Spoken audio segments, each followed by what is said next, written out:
बिस्मिल्लाहिर्रहमानिर्रहीम। अस्सलाम वालेकुम प्यारे दोस्तों आप देख रहे हैं डिस्कवर ओरिजिनल और मैं हूं असद। इससे कबल आप मसीहा की 97 इकसात सुन चुके हैं।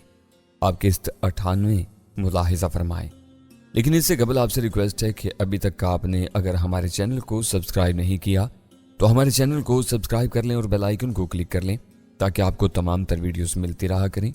और साथ ही आपसे रिक्वेस्ट है कि हमारी वीडियो को लाइक शेयर लाजमन किया करें और कमेंट्स बॉक्स में अपनी आरा से हमें मुस्तफीद लाजमन किया करें। आपके लाइक करने से, आपके शेयर करने से, आपके कमेंट्स करने से हमारे दरमियान जो एक रिश्ता है उसके होने का एहसास रहता है। जब आप खामोश हो जाते हैं तो यूं लगता है कि जैसे हमारे दरमियान कोई भी रिश्ता, कोई भी कड़ी मौजूद नहीं है। तो आइए एक दूसरे को जोड़ कर रखते हैं और एक दूसरे का साथ देते हैं। मैं आपको खुश रखने की कोशिश करता हूँ, आप मुझे खुश रखिएगा। आइए इस दास्तां का आगाज करते हैं। अगर वो यहाँ होती तो मैं उन्हें समझा बुझा कर रखने की कोशिश करता। रात गुजरी, सुबह हुई, 5 कैदी हमारे कैद खाने से जंजीर टाल कर निकाले गए। इनकी शायद कीमत लग चुकी थी। इस तरह औरतों के कैद खाने से भी 3-4 औरतों को बाहर निकाला गया। किसी को रोने धोने और चीखने चिल्लाने की भी इजाजत नहीं थी। लेकिन अचानक मुझे औरतों वाले कैद खाने से किसी की निस्वानी चीखें बुलंद होती हुई सुनाई दी। मैं ठिठक गया। कैदियों को आने वालों के सपुर्द करने के बाद इस चीखती चिल्लाती औरत को चंद बर्दाफरोशों ने बाहर गेट से निकाला तो मैं धक से रह गया। वो एयर होस्टेस शकुंतला थी जो अभी तक हिस्टेरियाई अंदाज में चीख चिल्ला रही थी और हाथ जोड़कर सरदार जालिम सिंह से दादो फरियाद कर रही थी। मैं गुमसुम सा था। आने वाहिद में शकुंतला को बर्दाफरोशों ने घेर लिया। वो कहके लगाते हुए बोले, और चीखो और चिल्लाओ, शोर मचाओ। जालिम सिंह इसे बालों से पकड़कर दाएं बाएं घसीटता हुआ खूनखारी से बोला, फिर उसके चेहरे पर जोर से थप्पड़ जड़ दिया। शकुंतला के हल्क से अजियतनाक चीख निकल गई और वो दूसरे मोटे स्याह बर्दाफरोश के साथ जा टकराई। वो खबीस उसके कपड़े तार तार करने लगा। बाकी सब नीम दायरे की सूरत में खड़े शैतानी कहके लगा रहे थे। इनकी गुरसना नजरें शकुंतला के बदन पर चिपकी हुई थी। इसके बाद शकुंतला को जाने की इजाजत मिली और वो अपने कपड़े उठाकर दोबारा कैद खाने की जानिब दौड़ गई। औरत जात की ये बेहुरमती देखकर मुझे अफसोस हुआ। मैं इन मर्दों पर लानत ही भेज सकता था लेकिन दिल में, वरना ये मेरा भी बुरा हशर कर सकते थे। जैसा कि मज़कूरा हुआ, ये 2 कैद खाने साथ साथ ही बने हुए थे। मैं क्या कर सकता था? खुद पावा जंजीर था मैं। सिवाय संगी दीवारों से सर टकराने के और क्या हो सकता था? इंसानियत की यहाँ जिस तरह तजलील की जा रही थी इसकी मिसाल मैंने और कहीं नहीं देखी थी। मुझे सबसे ज्यादा तैश इन ऐश परस्त राजों महाराजों पर आ रहा था जिनके ये लोग बर्दाफरोश पैदावार थे। मैं खुदा से दुआ ही कर सकता था कि वो ही हमारी मदद करे। खाने के नाम पर हमें सूखी रोटियां और पतली दाल दी गई। इनमें उबले हुए चावल भी कभी कभी शामिल होते थे। इसी तरह हमें इनकी कैद में रहते हुए 3 रोज बीत गए। ये लोग हमसे बड़ी कड़ी मुशक्कत भी ले रहे थे। हमारे पैरों में जंजीरें डालकर हमसे चट्टानी पत्थर भी तुड़वाए जाते थे। औरतों और लड़कियों की हालत ज्यादा दगरगूं हो रही थी। इन्हें जानबूझकर मुख्तसर और फंसे हुए कपड़े पहनने को दिए जाते और इनसे भी ये मुशक्कत तलब काम लिया जाने लगा। हमारी निगरानी में बर्दाफरोशों की पूरी टीम होती थी जो हाथों में हंटर थामे हमारे सरों पर मुसल्लत रहते थे। जरा भी कोई मर्द या औरत सुस्ती का मुजाहरा करता, इन पर हंटरों की बौछार कर दी जाती। एक मौका पर पत्थर कूटने के दौरान मैंने माला और शकुंतला को तसल्ली देते हुए यह हदायत भी की कि सब्र बर्दाश्त के साथ अच्छे वक्त का इंतजार करें और कोई ऐसी गलती हरगिज न करें जिससे इनकी बेहुरमती और बेइज्जती हो। अचानक मुझ पर एक बर्दाफरोश की नजर पड़ गई। मुझे उनके साथ बातें करते देखकर उसने मुझ पर ताबड़तोड़ हंटर बरसाने शुरू कर दिए। मैं तकलीफ के मारे चिल्लाने लगा। माला और शकुंतला इस सालम की मिन्नतें समाजते करने लगी तो इस बदबख्त ने इन पर भी 2-4 हंटर बरसा दिए। मेरे पाँव में एक आयनी कड़ा पड़ा हुआ था जिससे मुंसलिक का जंजीर दूसरे कैदी के पाँव में लगे कड़े से जुड़ी हुई थी, मगर मेरे हाथ और दूसरा पाँव आजाद थे। बर्दाफरोश तनोमन था। एक मौका पर मेरा दिमाग घूम गया और मैंने गुस्से से दांत पीसते हुए उसका हंटर पकड़ लिया और एक घोंसा उसके चेहरे पर जड़ दिया। वो कई कदम पीछे लड़खड़ा गया। हंटर के दस्ते पर उसकी गिरफ्त छूट गई थी। वो मैंने अपने कब्जे में करते ही बेतहाशा उस पर बरसाना शुरू कर दिया। एक गुबार था, एक गुबाल था मेरे अंदर जो इतने दिन उनके ज्यादतियां बर्दाश्त करते करते बिल्लाखिर बाहर उमड़ पड़ा था और मैं अपने आपे में नहीं रहा था। इस असना में दूसरे बर्दाफरोश को राते मुझ पर पिल पड़े। मेरा एक पाँव जंजीर में बंधा हुआ होने की वजह से میں ان کا مقابلہ نہیں کر سکتا تھا۔ آنے واحد میں مجھ پر ہنٹروں کی بارش کر دی گئی۔ مالا اور شکنتلا میری حالت زار پر رونے لگیں۔ ہنٹروں کی پے در پے ضربات میرے لیے ناقابل برداشت تھیں اور میں ہوش و حواس سے بیگانہ ہو گیا۔ دوبارہ آنکھ کھلی تو میں نے خود کو تنہا زمین پر پڑے پایا۔ میں قید خانے میں نہیں تھا، یہ کھلی جگہ والی کوٹڑی تھی۔ سردار جگوان سنگھ میرے سر پر ملک الموت بنا کھڑا تھا۔ اس کی لال انگارہ آنکھوں میں خون اترا ہوا تھا۔ باقی چند ساتھی بھی قریب قریب کھڑے مجھے خوش مگین نظروں سے کھر رہے تھے۔ میرا چہرہ اور جسم پانی سے شرابور تھا۔ شاید مجھے ہوش میں لانے کے لیے ایسا کیا گیا تھا۔ تم نے ہمت کیسے کی میرے آدمی پر ہاتھ اٹھانے کی؟ سردار ظالم سنگھ نے مجھے ہوش میں آتا دیکھ کر خونخوار نظروں سے کھرتے غرا کر کہا، میری کوئی غلطی نہیں تھی، تمہارے ساتھی نے مجھ پر بلا وجہ ہی ہنٹر برسانے شروع کر دیے تھے۔ مجھے اس کے ہاتھوں بے خطاب مار کھانے پر تیش آ گیا تھا۔ میں نے اپنے خشک ہونٹوں پر زبان پھیرتے ہوئے کہا۔ اس وقت وہ بردہ فروش بھی وہیں موجود تھا۔ سردار نے اس کی طرف دیکھا، وہ اپنے سردار کے استفساریہ نظروں کا مطلب سمجھتے بولا، یہ جھوٹ بول رہا ہے سردار۔ یہ وہاں دوسرے ساتھی قیدی لڑکیوں سے باتیں کر رہا تھا۔ ہاں یہ سچ ہے، میں نے پینترا بتلا۔ وہ بیمار ہے، میں اس کی دوا دارو کرنا چاہتا تھا کیونکہ میں ایک ڈاکٹر ہوں۔ میں نے دانستہ ڈاکٹر کا لفظ استعمال کیا تھا۔ یوں میری توقع کے مطابق سردار ظالم سنگھ کے چہرے پر ایک رنگ سا کر گزر گیا اور مجھ سے استفسارن بولا، تم واقعی ڈاکٹر ہو؟ ہاں، یہ تو اور اچھی بات ہوگی، ہم تمہیں اپنے ہی پاس رکھیں گے، تمہیں فروخت نہیں کریں گے کیونکہ ہمیں ہمیشہ ایک ڈاکٹر کی ضرورت رہتی ہے۔ سردار خوش ہو کر بولا۔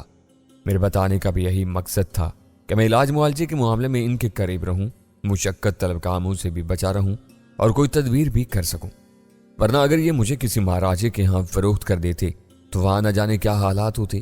مگر در حقیقت میرا اصل مقصد یہی تھا کہ مالا اور شکنتلا کو بھی میں فروخت ہونے سے محفوظ رکھوں۔ وہ دونوں انڈین تھیں اور میں اس وقت حادثاتی طور پر بھارت کی سرزمین پر موجود تھا، اور اچھے وقتوں میں یہ دونوں خواتین میرے لیے کچھ نہ کچھ مددگار ثابت ہو سکتی تھیں۔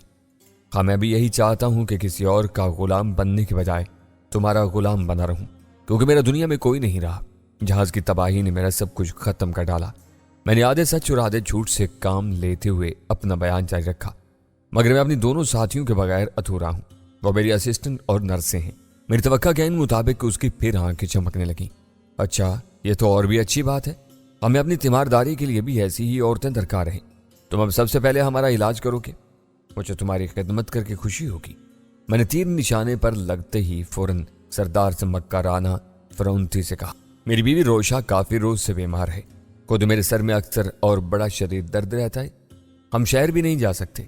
کوئی بات نہیں، میں نے کہا، میں تمہیں مختلف امراض میں استعمال ہونے والی دواؤں اور انجیکشنوں کی ایک فہرست بنا دیتا ہوں، وہ تم شہر سے منگوا کر یہاں رکھ سکتے ہو۔ اس نے فوراً سر کو اسباتی چنبش دے ڈالی۔ سردار ظالم سنگھ نے ایک دن کے اندر ساری دوائیں اور کچھ میڈیکل اینڈ سرجیکل آلات اور بکس منگوا لیے تھے۔ ان سنگ دل اور بے رحم اور بے حس لوگوں کو رام کرنا میری ایک بہت بڑی کامیابی تھی، مگر میں ابھی پھونک پھونک کر قدم رکھنا چاہتا تھا۔ مالا اور شکنتلا کو بھی میں نے سمجھا دیا تھا کہ سنہری موقع سے فائدہ اٹھانے کے لیے بڑے صبر اور استقامت کی ضرورت تھی۔ ایک موقع پر میں نے مالا کو اپنی اس چالاکی سے آگاہ کر دیا اور اس نے شکنتلا کو خبر کر دی کہ میں کس طرح ان سنگ دل شیطانوں کو رام کرنے میں مصروف تھا، اور اب وہ دونوں مالا اور شکنتلا بھی میری ہدایت پر عمل کر رہی تھی۔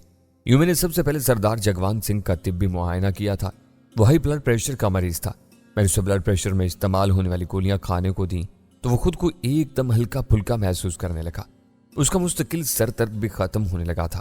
وہ پہلے یقیناً درد کے مارے سر ادھر ادھر مارتا تھا، مگر اب آرام ملنے پر خوشی سے سر دھنتا۔ اب تو وہ اور خوش ہو گیا۔ ساتھ ہی ساتھ میں اس کی بیوی کا بھی علاج کرنے لگا۔ اس کا نام روشنا تھا، اسے پرانا ملیریا تھا۔ یوں میرے علاج سے وہ بھی بھلی چنگی ہونے لگی۔ مجھے جہاں سردار کی خوشنودی حاصل ہوئی تھی وہاں ایک نقصان یہ بھی ہوا تھا کہ ہم تینوں کی نگرانی بھی سخت کر دی گئی تھی۔ وجہ ظاہر یہی رہی ہوگی کہ ہمارا فرار ہونا اب ان مردودوں کے ان کے مال سے کئی گنا زیادہ طبی نقصان ہوتا، تو ہم اس خدشے سے ہم بچ گئے تھے کہ ہمیں کہیں فروخت نہیں کیا جانا تھا۔ بہرکیف ہم تینوں کے لیے سردست یہی کیا کم تھا کہ اب ہمارے ساتھ دوسرے قیدیوں کی طرح برا اور قابل رحم سلوک نہیں کیا جاتا تھا، نہ ہی ہمیں مشقت کرنا پڑتی، نہ کوڑے کھانا پڑتے، جگہ بھی نسبتاً بہتر رہنے کو دی گئی تھی۔ سردار کی بیوی روشنا ایک ادھیڑ عمر اور مرد مار عورت نظر آتی تھی۔ وہ صحت مند حد تک ہی فربہی مائل تھی، رنگت تو سامنی تھی مگر خاصی پرکشش، عمر 35-40 کے درمیان ہی رہی ہوگی۔ यूं उसका जिस्म फरबही माइल जरूर था मगर कसा हुआ था, ढलका हुआ नहीं। तो उसके अंदर एक खास किस्म की जिनसी कशिश थी। कपड़े भी वो बहुत मुख्तसर और चुस्त किस्म के पहनती थी। वो मेरी बहुत एहसानमंद थी। वजह यही थी कि मैंने उसे एक पुरानी बीमारी से निजात दिला दी थी। हमें कैद खाने की बजाय अब एक झोंपड़ा दिया गया था। अगरचे बाहर अब भी सख्त पहरा होता, झोंपड़ा खासा खुशादा था और इसमें मर्द औरत की कोई तखसीस नहीं की गई थी। हालांकि मैंने सरदार से गुजारिश की थी कि माला और शकुंतला बेशक इकट्ठी रहें मगर मुझे अलग छोटा सा झोंपड़ा दे दिया जाए। मगर मेरी इस दरख्वास्त को उस चुटिया वाले गंजे सरदार ने बड़ी नखूस से रद्द कर दिया था। मुझसे वैशियों की नर्स बनकर खिदमतें नहीं होती। एक रोज माला ने तंग आकर कहा, तो नर्स न सही नौकरानी बनकर खिदमत कर लो इनकी। शकुंतला जो इसका नखरा सहने के बिल्कुल भी मूड में नजर नहीं आती थी, जल कर बोली। इस जवाब पर माला का चेहरा गुस्से से सुर्ख हो गया। शकुंतला की तब भी भड़ास नहीं निकली। इस बार मुझसे मुखातिब होकर दोबारा इसे चोट की। डॉक्टर साहब, इन मोहतरमा से कहो कि यहाँ किसी फिल्म की शूटिंग नहीं हो रही है।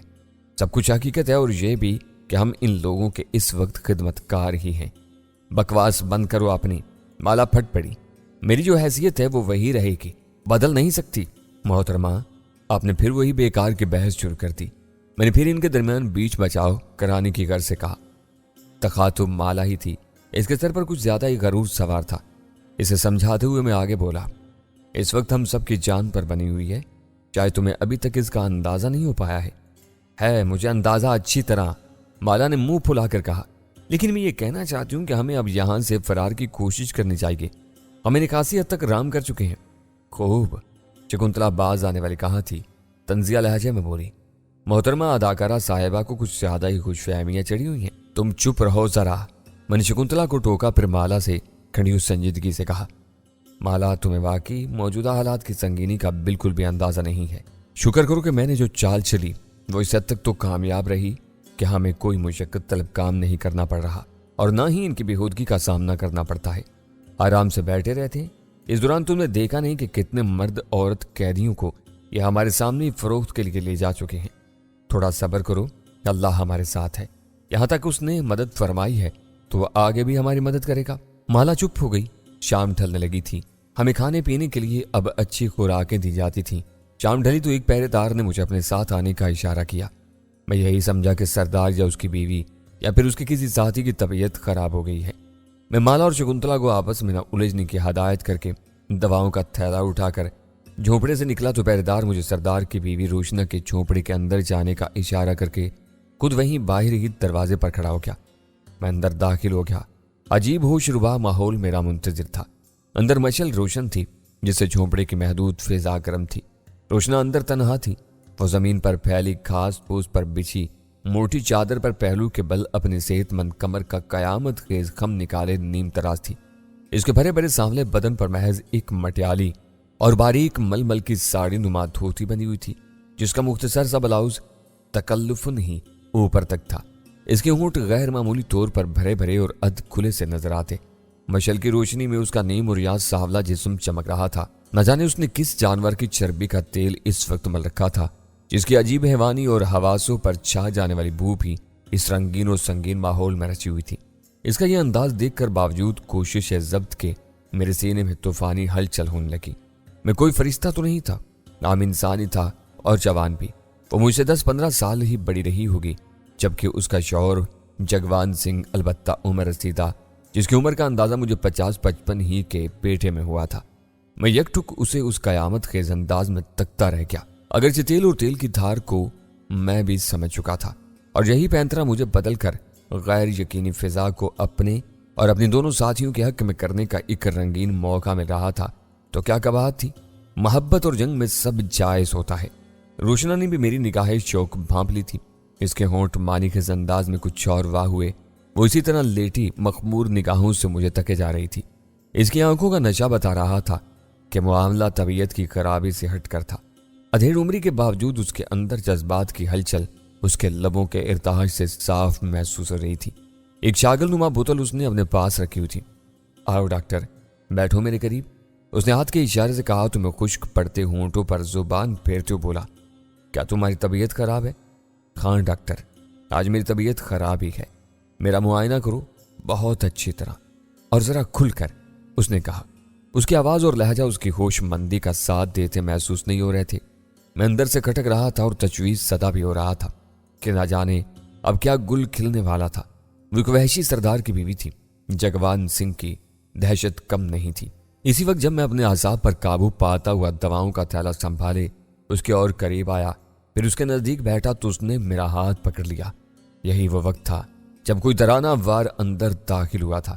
میں نے چونک کر گردن موڑ کر دیکھا، وہاں سردار جگوان سنگھ کھڑا تھا۔ میں ایک دم سکتے میں آ گیا۔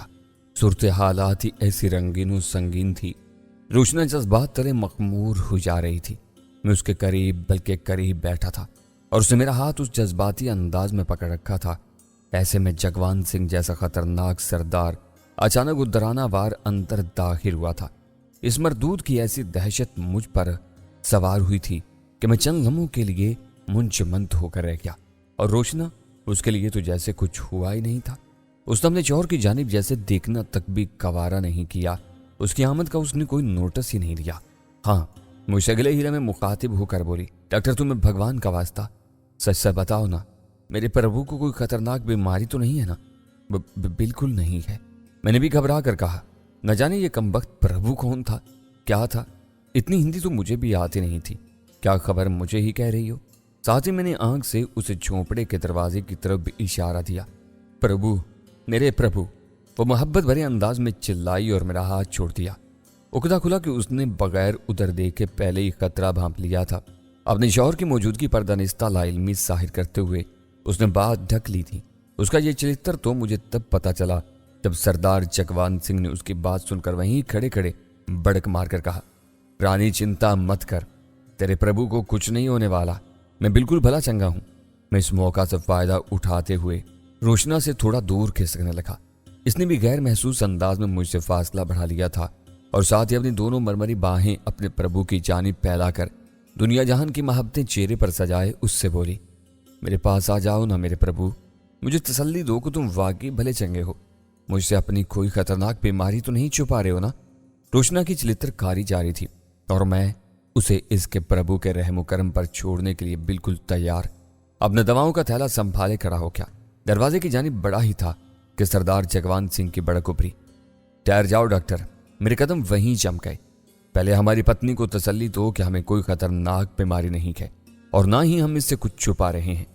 بالکل بالکل، میں نے فوراً گردن موڑ کر اس کی تائید میں روشنا کی جانب دیکھتے ہوئے ہکلا کر کہا، سردار جگوان، میرا مطلب ہے رانی جی، آپ کے پربھو کو کوئی بیماری نہیں ہے، بس ذرا فشار خون بلند ہو گیا تھا، وہ اب کنٹرول میں ہے۔ بلند فشار خون تو ہمارا رہتا ہی ہے، اس کی کیا چنتا کرنی؟ جگوان سنگھ غرور سے بولا، اور اسی وقت میں نے دیکھا کہ روشنا مجھے جانے کا ایک خفیہ اشارہ کر رہی تھی۔ پاس سے نکلتے میں نے سکون کی سانس لی۔ روشنا جس قدر دل پھینک تھی، اسی قدر ذہین بھی۔